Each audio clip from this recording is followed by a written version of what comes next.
Karnataka has become the first Indian state to approve 1 day of paid menstrual leave per month for all women employees across both government and private sectors. The decision has drawn wide attention not only for its inclusivity but also for what it represents, a recognition that menstrual health is a legitimate workplace concern, not a private inconvenience. Yet this progressive step also raises complex questions like, is a single day of leave sufficient? Could such a policy unintentionally reinforce gender stereotypes, or does it mark the beginning of a more inclusive government model? Let's explore this issue and see where the balance truly lies. The Karnataka cabinet recently approved 1 day of paid menstrual leave every month for women in all sectors: government offices, schools, universities, factories, and private organizations. This means 12 additional paid leave per year, extending a benefit that previously existed only for limited groups. Bihar and Odisha provide menstrual leave only to government employees, while Kerala allows it in universities. Now Karnataka is the first to make it universal. The policy was formulated by an 18-member expert committee comprising doctors, academics, and legal professionals. They initially recommended 2 days per month, but the final version approved by the cabinet allows one. Even with that reduction, the policy remains path-breaking because it formalizes menstrual well-being as a public policy concern, not just a private matter. From a constitutional standpoint, this decision aligns with the principle of affirmative action under Article 15, Clause 3, which empowers the state to make special provisions for women and children. Rather than being an act of favoritism, it recognizes a genuine physiological need. This is what gender responsive governance means. Acknowledging that equality does not always mean sameness, but fairness through accommodation. It also represents a shift from gender neutral policies to gender sensitive policymaking. Traditional labor laws treat all employees alike, but gender sensitive policies recognize different physical and social realities and adjust frameworks accordingly. Thus, Karnataka's policy stands as a model for states seeking to make workplaces more inclusive through targeted intervention. Menstruation is not a uniform experience. While some women experience mild discomfort, others face severe pain, fatigue, and emotional distress. A condition called dysmenorrhea or menstrual pain affects millions of women globally. Research from medical journals shows that the intensity of menstrual cramps can be comparable to heart attack. Further conditions such as endometriosis, adenomyosis, fibroids, or PCOS can worsen pain and disrupt normal functioning. Many women continue to work through these symptoms, leading to decreased productivity and well-being. By acknowledging this, the policy not only legitimizes women's health needs but also encourages medical attention and awareness about reproductive health. However, doctors caution that menstrual leave must go hand in hand with healthcare access. Treating the symptoms through rest is helpful, but identifying and addressing underlying causes is crucial for long-term well-being. There are several strong arguments that support Karnataka's decision. First one is recognition and dignity. For decades, menstruation has been treated as a taboo subject, hidden from workplace discussions. Formalizing leave helps normalize conversation and signals that women's health matters in professional spaces. Second is equity in labor conditions. Women in physically demanding jobs often cannot take rest days daily. A formal provision ensures they don't have to choose between health and livelihood.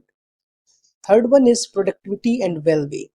Studies shows that when women are forced to work through severe pain, productivity and focus drop significantly. Allowing rest can improve overall efficiency and morale. Fourth is global alignment. Countries like Japan, Indonesia, South Korea, Spain, and Portugal have versions of menstrual leave.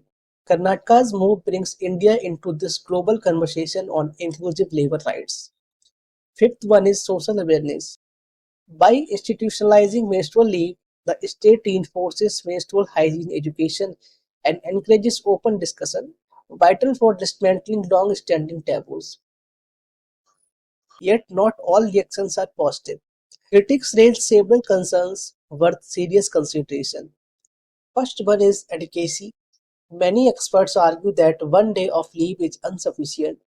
Menstrual discomfort can last 2 to 3 days. The government's decision to halve the recommendation duration may limit the policy's real impact. Second one is risk of stigma. Employers might unconsciously view women as less reliable or less capable of handling leadership roles if they have frequent leave. This could strengthen existing gender biases instead of reducing them. Third one is focus on symptoms, not solution. Medical experts emphasize that menstrual leave only addresses temporary relief, not underlying medical conditions. Policies should be integrated with healthcare access, screening, and education. Next is implementation challenges.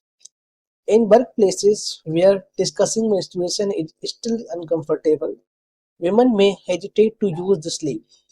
Fear of judgment or professional backlash could make the policy ineffective in practice. Another is equity debate. Some critics question if additional leave for women could be perceived as unequal treatment by male colleagues, potentially fueling workplace resentment if not communicated sensitively. Japan, which introduced menstrual leave in 1947, saw very low utilization because of workplace stigma. South Korea allows additional pay if women do not take a leave, a flexible model balancing rights and incentives. Spain's policy mandates 3 to 5 days of leave with medical certification, ensuring genuine need but also introducing bureaucratic checks. These global examples highlight one fact clearly: implementation matters more than announcement. A supportive culture and clear guidelines determine whether a progressive law translates into meaningful change. For Karnataka's policy to succeed, there could be some steps that are essential.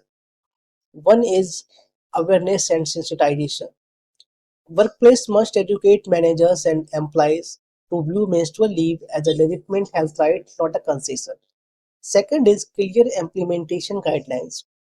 Rules must protect women from discrimination or negative performance assessment linked to menstrual leave usage. Third one is integration with healthcare. Regular health checks, awareness drives, and treatment access should accompany leave provisions. Fourth one is flexibility. Allowing women to choose between a full day, half days, or remote work options can make the policy more adaptive. Fifth one is periodic review. Data on usage, satisfaction, and workplace attitudes should future revisions, perhaps even expanding the leave if needed. Karnataka's menstrual leave policy is both symbolic and substantive. Symbolic because it challenges centuries of silence around menstruation and acknowledges it as a public issue. Substantive because it brings menstrual health into mainstream governance and recognizes it as a part of workplace rights. But its success depends not on the law alone, but on how workplaces and society adapt. A progressive policy can easily turn into a token gesture if not implemented with empathy, awareness, and accountability. If used well, this policy can redefine inclusivity in India's labor laws not as charity but as justice. And perhaps that's the real test: whether progressive intent becomes lasting institutional change. If you found this analysis useful, make sure to follow for more such deep dives into policies, governance, and current affairs, because every reform, just like this one, tells us something important about the India we are building.